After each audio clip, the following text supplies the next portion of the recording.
What's up guys, in today's video I'm going to show you how you can trigger your Netlify builds automatically from your Sanity CMS. And we're going to be using this blog website that I built some months ago on my channel. I will leave a link to the video in the description. All the video should be showing right now in the cards. But one minor issue about this website is that, for instance, if I open this particular post now, and this says how AI is taking over the internet. So if I come to my dashboard, this is the live website and this is the local version. But Sanity uses the production dataset, so it works either if you're using live or local. So let me change this back to internet. So I'm published now. If I refresh, the changes does not happen once. So if I do Ctrl 5 for hard refresh, you can see we're still getting the same data. So it takes some time before this will update. But if you want an instant update, you will have to go to Netlify, or if you're using Vercel, you have to go to Vercel and rerun your build so that the latest changes will take effect because the data is being cached. But there's a better way to go around this, and that is by using a plugin called Sanity Plugin Netlify. So I will quickly open my VS Code. So let me go to VS Code. All right. So I have the application open. Again, the link to this project will be in the description. So I will just open my terminal and this is already running. So I will say npm I sanity plugin notify. So I'll hit enter right now. All right, it has been installed. I'll clear my screen. I'll go to my sanity config.ts and I will import it. So I will say import and I will say from sanity plugin Netlify. So I will be importing the Netlify, so this one. So I'll just pass it to my plugins array. So we say Netlify, so like so. I will save. So if we check back now, let's make sure. Okay, yeah. All right, so you can now see that we have this deploy to tab that is showing right now. So I'll click on it.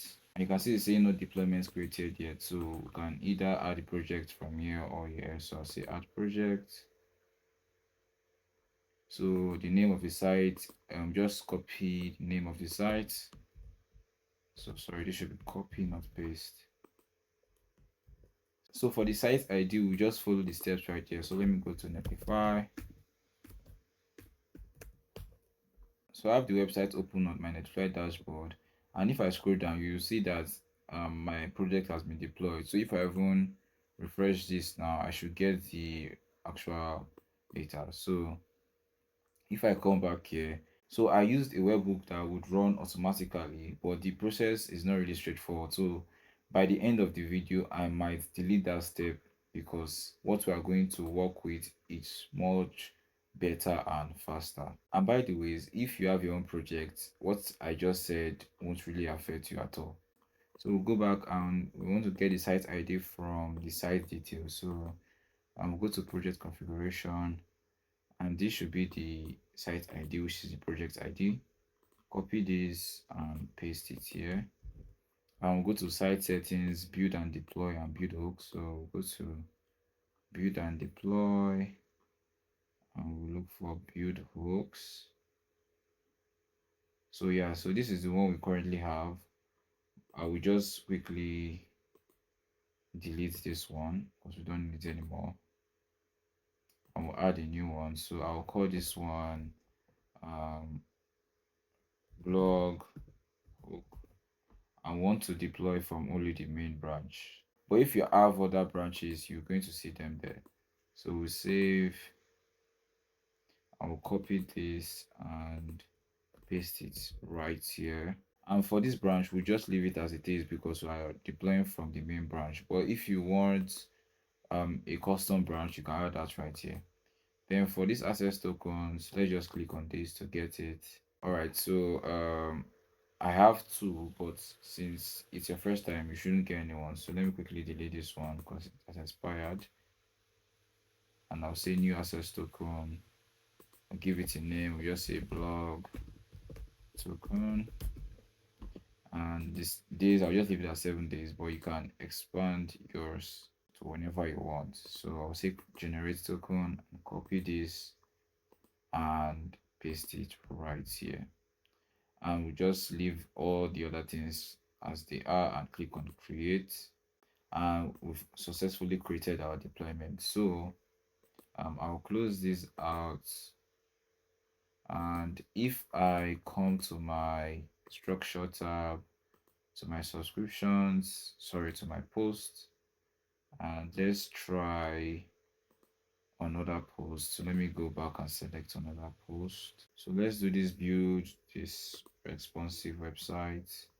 So look for it, this one right here. So I just say build a responsive website. Today I'll click on publish. All right, so the site has been published. So if I refresh as usual, it's going to still the same. But now I can quickly go to my deploy tab and just click on deploy whenever I make changes to any of my documents. So this normally takes about a minute ish thereabout. So once that is done, we'll check if the site was updated. All right, so our application is ready and it took about a minute. So let's come back right here, and if we refresh now, you can see that we get the latest updates. So I think this is a more better approach because you can come to any of these documents and make changes to that document and just have to redeploy. Alright guys, so that's the end of today's video. If you enjoyed the video, do well to leave a like and share the video. Till next time.